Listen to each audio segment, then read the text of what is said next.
जीवन में एक बार ऐसा दौर आया जब मैं बैंकरप्ट हो गया, दिवालिया हो गया। मेरी बनाई हुई कंपनी घाटे में चली गई, करोड़ों का कर्जा चढ़ गया, मेरा व्यक्तिगत बैंक बैलेंस जीरो यानी शून्य हो गया। कमाई के सब जरिए बंद थे और सरकार की तरफ से घर पर कुर्की के छापे लग गए। ये बात धीरूभाई को पता चली।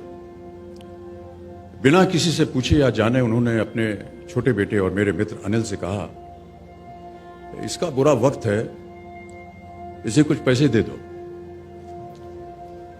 अनिल ने मुझे आकर ये बताया,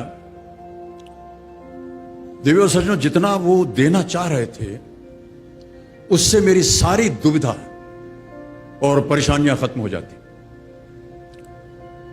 उनकी उदारता पर मैं भावुक हुआ, लेकिन मुझे लगा कि मैं उनकी उदारता को स्वीकार न कर पाऊंगा।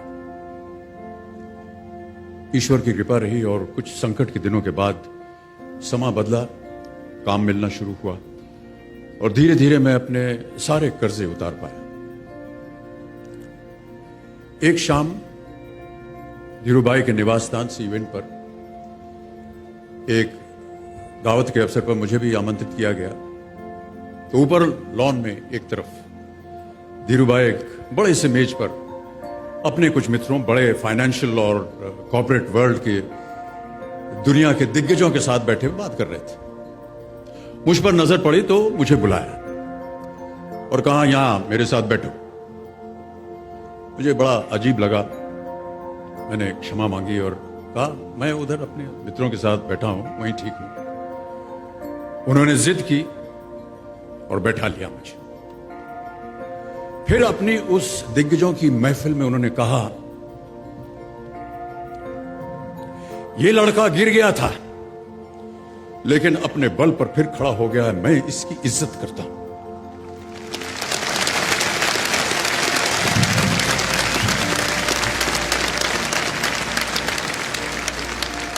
उनका ये व्यवहार और उनके वो शब्द मेरे लिए उस धनराशि से हजारों गुना ज्यादा मूल्यवान थे, जितना कि वे मुझे मेरी संकट से बाहर आने के लिए, देने के लिए तैयार थे।